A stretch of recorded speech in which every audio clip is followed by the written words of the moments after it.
People who quit their jobs on the first day, what was your about to hear moment? When the microwave in the lunchroom was coin activated. I've been scrolling this thread for a couple hours now, and am so glad I found this. I actually laughed out loud. Thank you. That's real, what the ever-loving muck. That warrants loading that thing up with quarters, filling it with silverware, and setting it to 10 minutes on your way out. Worked in a hotel for a day. No one told me where anything was.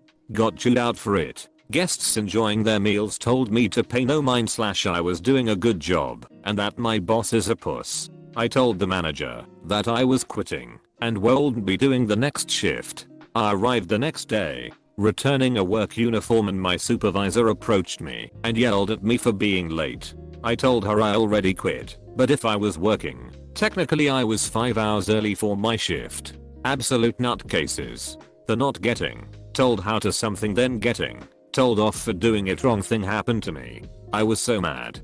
Got told to put something on shelves by checkout. Asked if there's any specific way it needs to be done. Get told no. Idiot. It's not hard, you just put as much as you can fit on the shelf. Stack stuff on shelf. Why didn't you follow protocol around displaying stuff here? You have to count exactly how many you use for stock control and display them a certain way. Thought that one was a one-off, but the next day I ask what I should be doing after a busy period. There's nothing to do for a bit. Make us all coffee to practice using the machine. Halfway through making coffee, why haven't you done really important job? You don't have time to be taking coffee breaks. This was my trainer vs the manager. Turns out the trainer didn't want someone else working with her, so she sabotaged me and set me up for the manager to catch me doing the wrong things she'd told me to do. I told them they clearly had some issues to work out among themselves and quit. I feel you. Was interviewed for a 5 hotel to do communications and event management. Spent 3 days washing the dishes. Absolutely not a part of a job description. After 3 days I quit, and they were surprised as I'm a 4th person to quit this position. Maybe you want to advertise it differently.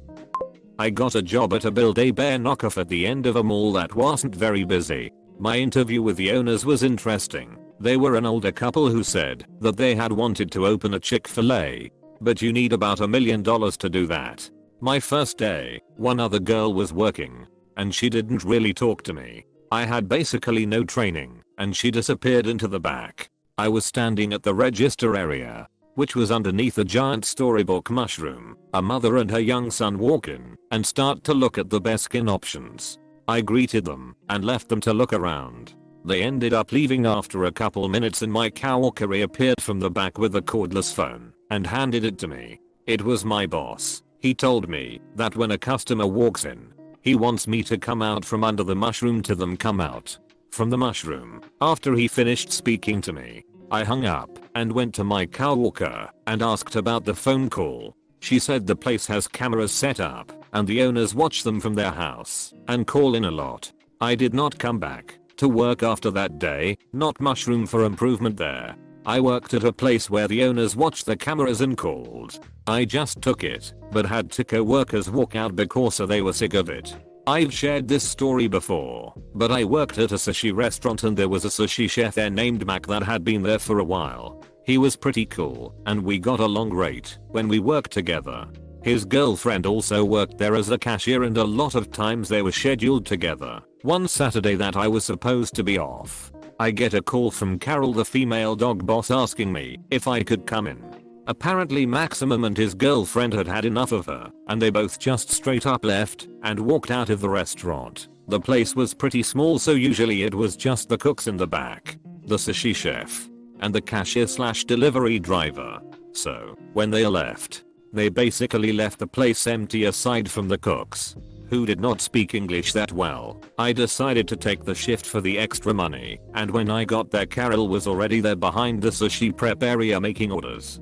She usually didn't come in at all on weekends, but would still watch the security cameras occasionally from her laptop at home, and if she saw you standing around doing nothing, she would call and yell at you. It turns out that was exactly what she did to Maximum and his girlfriend, and they had finally had enough. Carol showed me the security footage of Maximum yelling at her over the phone. Hanging up, then taking off his apron and both him and his girlfriend flipping of the security camera and walking out. She was showing me because she couldn't believe how disrespectful they were and how they could just leave the restaurant like that when there were customers in it. Personally, I thought it was pretty bad as they walked out together. I know I wanted to quit hundreds of times when I was there, but I was a broke college student that needed the money. Last I heard of them was they both got jobs at the sushi place that was competing with this restaurant. Build a bore. My uncle and aunt own a car repair shop. When I went to visit them, roughly 80% of their day was spent sitting on the couch staring at the cameras in the shop on their iPad, and every now and then calling their son whom they hired to manage the place livid because someone didn't do X or Y correctly. I can't imagine owning a shop or franchise and basically babysitting via iPad all day. Fast food chain. I was 17. I found out during training that the place had been robbed 3 times in the past month and one employee was seriously injured. Not worth the 5 hours. Edit. For those asking about the pay and the time, this was the US state of Georgia in 2004. I worked at a KFC when I was 16. I remember the training orientation video told us over and over not to be a hero. If you get robbed, do they really think we're gonna take a bullet for them? Like we're gonna scream not on my watch and dive over the counter? Took a summer job at a textile plant and the trainer said, forget about taking a break if you want to stay caught up. Reply, forget about being caught up. Took a job at DQ. Paid training wage and first day made it clear we weren't to take our breaks. Got a job at Wendy's where they paid minimum and told us to take our breaks. So I quit DQ after just one day. And X200B, edited. This seems to have caused a lot of confusion. The training wage was less than the minimum wage. From the Federal Department of Labor's website, a minimum wage of not less than 4.25 of may be paid to employees under the age of 20 for their first 90 consecutive calendar days of employment with any employer, as long as their work does not displace other workers after 90 consecutive days of employment, or when the worker reaches age 20, whichever comes first. The worker must receive at least the federal minimum wage. I was a teenager when my story took place, so DQ was legally okay to pay me the lower training wage. Breaks were mandated by law, so that part was not legal. So I quit after one day for a higher wage and a place that let me take my breaks. Applied for a job at my longtime favorite restaurant, celebrated my birthday there every year. Owner asks me to come in for basically a tryout. As I communicated, I was looking at other job possibilities. I come in and they just stick me on dishwashing for an hour. No biggie. Then their dishwasher doesn't show up. So the kitchen manager asks me to stay one for their lunch rush. Say I'll get paid for the hours. I do. Kitchen staff was nice, so I was happy to help out, even though I figured I'd be taking a different job. I fill out a time card at the end of the shift and tell the manager I probably won't be back. He understands and thanks me for the help. Fast forward a couple weeks and he tells me to email the owner after I ask him if I should pick up my measly paycheck. I do. She basically tells me to frick off over text, tells me it was staging and that she told me I won't be paid. I respond that I understand that, but that I stayed an extra 3 hours which I was told it'd be paid for. She stops responding. I decide I want to be petty over the $40, so I get the Statwa Labor Department involved. Dude goes in there and makes her pay me for the hours including the first staging hour. Couple weeks later I got my $40. Never went back to that restaurant. Edit. Firstly, petty is not how I see it 2 years later. I'm very glad I did this, and sharing the story with others in my city. I learned this practice was very common with local restaurants. Hopefully others learn to stand up for their labor too from my small experience.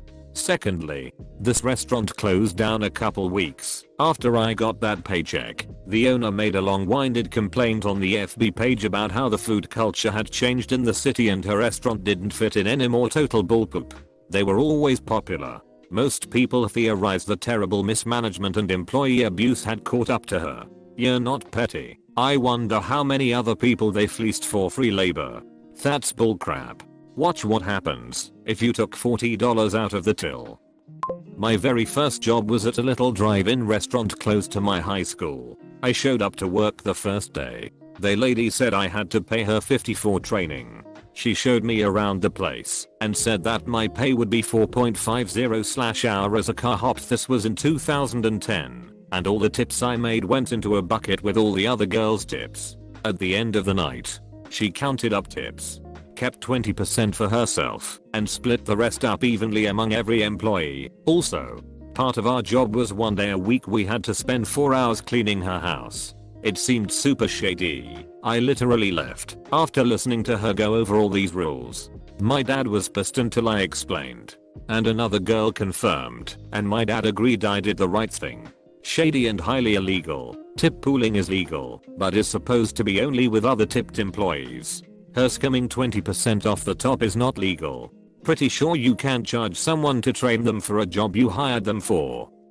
Went into an Italian restaurant for my first day of work, and I got 3 red flags on the very first day. 1. The manager said he had lots of hours for me, and getting shifts would be no problem. Every single other employee told me that they were struggling for hours, and that they had no idea why they hired me. 2. Everyone said the manager was an asshole, even the customers. 3. It was my first day there, and I actually had to teach the woman training me how to do 1 or 2 things. Probably hired you to replace that woman. I was hired at a chain restaurant to be a hostess. I was so excited because my last job was washing dishes, and because of my eczema, I had to quit. It was too painful to do that job, so I arrived at my new job dressed up to be a hostess, and those mfos took me back to the kitchen to do dishes because the dishwasher just quit. I noped out of there real fast. Fellow eczema, glad you got the duck out of those jobs. Can't imagine anything worse. 13 years in restaurants. I can say, if you have any skin condition, stay out of restaurants, not because of your skin, but the chemicals some places use for their dishwashers. I seen people welt up just from industrial detergent. Salesman for Kirby vacuums. First sale call was to a single elderly woman who was supporting her son in hospital. They got us in the door by offering a free carpet clean as a demonstration. The supervisor training me pushed and pushed to make the sale until this old woman was in tears. Just as she was about to sign the paperwork, I asked if she actually wanted to vacuum, and she said it was lovely, but she couldn't afford it. I took the paperwork away from her and said not to worry. Outside I told the supervisor I quit, to which he replied I would have been fired anyway. No love lost. I hung around for half an hour playing on my phone to make sure the supervisor left because he was a real piece of work. I got suckered into doing that when I was 17, naive and desperate for a job. Biggest bunch of scumbags I ever met. The guy driving the van had some kind of relationship with the girl sitting shotgun, and they were arguing loudly, and she just straight up jumped out of the van while it was moving. His and everyone else's reaction was we should get out of here. They wanted to just ditch this poor girl in a muck in random suburb an hour and a half from the city we drove out of. The only reason they picked her up is I swore to God and heaven above I would give everyone's names and addresses to the police. A few of them had paper out, so they didn't like that. I had been working there for like 2 weeks at this point, but didn't go back after getting home that evening. Reprehensible garbage. Actually a pretty decent product, though. I interviewed for a professional marketing assistant and got the job straight away. I was under the impression that I would be an assistant to the man I was interviewed by. When I showed up for my first day, the same waiting room I was in the previous day was full of people. I quickly learned that we were all hired and that I would be a door-to-door salesperson selling some pretty useless poop. I spent my entire day inside a Starbucks applying for other jobs and went home, got paid, but never went back. A similar thing happened to me. I feel your pain. I applied for an event planner job, having previously worked as a wedding planner, and got an interview with a company based in the city. Went to the interview the next day and something was off, but I couldn't figure it out. They asked me to work a trial day the day after, so I said yes. Get to the morning briefing, and my trainer said we'd be working away from the office. So I'm thinking, what sort of event is it? What would I be doing? How exciting. I'd be standing on a street corner in the rain trying to get OAPs, so sign up to give to charities. What a scam. Edit to at OAP stands for old age pensioner. I thought it was a universal acronym for native English speakers, but I may have been wrong. Not me, but I was training a new lifeguard. After our shift was mandatory staff training for our entire crew, where we practice rescues. Once she found out we actually had to practice and go in the water, she just walked out. Not really sure what kind of job she thought she had signed up for. I knew someone like that. She tolerated the water and activity enough to get certified because she just wanted to work as a lifeguard. In her head, that just meant getting to wear the red sweater and playing on her phone in the sun all day while flirting with guys. She didn't last long. I technically quit before my first day. I got hired at a well-known gift store. I was hired with the understanding that I would work Saturdays, Sundays, and a grand total of 8 hours a week, so 2 4-hour shifts. Also at minimum wage, not a problem with me. Done that before. I would just pick up a part-time job for rest of the week. Nope, apparently that wasn't allowed. The manager thought that was a horrible thing and disrespectful to her. I should only work for them, and only them, and I should have better control over my money if I can survive on 64 a week before taxes. Yeah, didn't show up cause duck that noise. She called pissed off that I wouldn't show up to such a opportunity. I interviewed at UPS as a truck stoker back in the day. I was already working a part-time job and renovating homes. This was just gonna be a part-time gig, since the hours worked out 4 to 7 AM a few days a week. When I showed up they told me that it was unacceptable to have any other work priorities, because this was going to be my #1 priority. Got up and immediately left as she was still going through her introductory speech. I was a cashier at this cafeteria for a large company in my town. The people that worked at the company would put their tips in a bucket and the people made a lot of money, so there was like 10s and 20s. The manager of the cafe wouldn't let me have any of tips because she said that cashiers couldn't be trusted, so she would ship the tip money to a church in El Paso. I immediately knew that this was a load of bullpoop and I just never went back. It's also illegal, I think, to collect money for one thing, but do something else with it without disclosing who/what it is for. It is in fact illegal. Weird that someone doesn't trust a cashier with money. So she would ship the tip money to a church in El Paso. Yeah. There is zero chance any church in El Paso got even a penny of that money. No way was it going to any church. It was going directly into her bank account. Started a new job unloading shipping containers and was told they had to be empty by midday. This was imperative because a new one was going to arrive in the early afternoon. It was a 2-man job. If we both worked our asses off to get it done, boss says also your offsider is off work today. You will need to get this cleared. I just walked out. Even if it was a trial by fire, I wasn't interested in working for these pass. Duck that. Is trial by fire actually a thing? Like employers actually do that? Ended up being a scam to try and get free labor. I went for a job interview as a security guard. A man and a woman asked me my name, asked me how strong I was, then hired me and asked me to start immediately. That started alarm bells ringing. Took questions in our interview and I'm employed and working with no discussion about anything else. They took me down to their warehouse office, interview was above it, and told me to start moving boxes from a shelf into a truck. I said hang on. The job is security, not manual labor, and then they started getting really crafty with me and saying if you want the job then you need to do this as part of it. I was like yeah, now I'm out, and walked out. Total scam. There was no job and it really pissed me off because I could gone to another interview at that time but choose to go there instead. I remember doing my licensing training and the trainer said to us no security position should ever require you to 1 do manual labor, 2 clean unnecessarily, or 3 make an arrest by yourself. Aka, you're not free manual labor, you're not a custodian, and you're not paid enough to make arrests, for the most part, obviously. Exceptions apply. Edit. I should mention that I live in Canada. I'm enjoying reading through all the comments and I see a lot of people commenting that security should never make an arrest. Where I live, security can make citizens arrests. It is difficult and it have a lot of steps, but it is legal and there are protections in place for the most part. Deputized guards are a new concept to me. I've never heard of those before, but it really is interesting learning the differences between Canadian and American security positions. Till Something similar happened to me when I was young and dumb. Lady had a horse farm and told me it was a working interview. She had me shovel loose for hours and other chores. I was too ignorant and desperate to understand what had happened. I waited by the phone all the next day for the call I never got. I finally called my mom up and told her what happened, and she enlightened me on how some people are douchebags.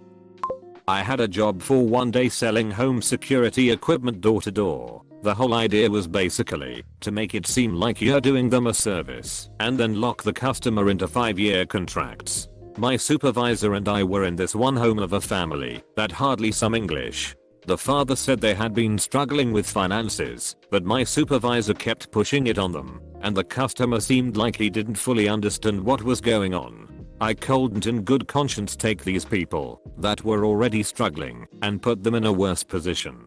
It's the same for retailers that force credit cards with ridiculous APRs. I cannot, in good conscience, tell someone who is financially hurting to sign up for a card that would do more harm than good.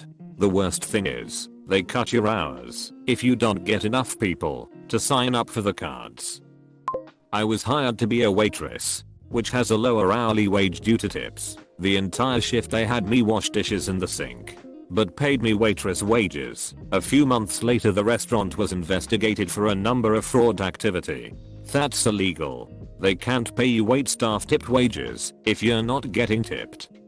I answered an ad for a babysitting job. I was already working on a casual basis, but it was sporadic, so I thought some after hours babysitting would be welcome extra cash. The couple were both in the military and proceeded to tell me that I would be staying in the spare room and looking after their 6-month-old child around the clock as well as doing the housework. I would have one day off every 2 weeks. They said it is cash in hand, so I could sign on to the dual unemployment benefit to make up the rest of the money. I left on the spot. They wanted a live-in housemaid and nanny, not a babysitter, and they were not able to pay for one. Why they thought it was up to me to illegally collect the dole to subsidize them, I don't know. I've heard of situations similar to this before. Often they've had someone work for them with that arrangement previously, so they think it's somehow normal or okay. You sometimes see people wanting full-time childcare and paying like $100 a week because their friend had been happy with that arrangement. It's a bit different when it's a total stranger who doesn't owe the family any favors. I had a friend who used to stop off on his way home from work to sign on so he could get his dole money. Jump out of the works van, painter and decorator, go into the office wearing clothes with paint splashes all over them and sign on. Leave. They never said a word. These are the type of people that would take someone's passport to keep them enslaved. I love when people are like, here's a low-paying job. Please also commit fraud. We're helping you. Childcare was such a hotbed for crap like this. I had several families who wanted me to clean and cook dinner and then offered 5/hours, where minimum wage was 8/hours, because you don't have to pay taxes on it. I pointed out that taxes would only be about 40 cents per hour. I did not get the job. Another time I babysat a girl for a few hours during the day, including cooking lunch. And when the dad got home, I told him my fee was 8/hours minimum wage at the time, and he replied, we pay our normal babysitter 7/hours for both daughters, before immediately saying it's fine. Like, well, your normal babysitter is a high schooler that couldn't be here because she's literally in school. It's not my responsibility because you are able to grossly underpay a literal child to watch your kids. And she doesn't know any better. I had another family that paid me $200 week to pick up their daughter from school, watch her all evening and overnight until drop off in the morning, Thursday to Friday, and then from Friday evening all the way to Sunday. I felt kinda bad because they were in tight situation. Dad was in another state working and getting a new place to live, while mom worked nights. But then the mom started complaining because when she'd get home from her night shift, it'd take too long of a shower, 30 minutes, which was basically my only break, mind you, and I wouldn't wash the dishes right away after meals. Or I ran the washing machine with only one item in it because it had grape juice spilled on it, and I didn't want it to stain. Like, it's just astounding how undervalued any level of childcare is, despite how serious a job it is.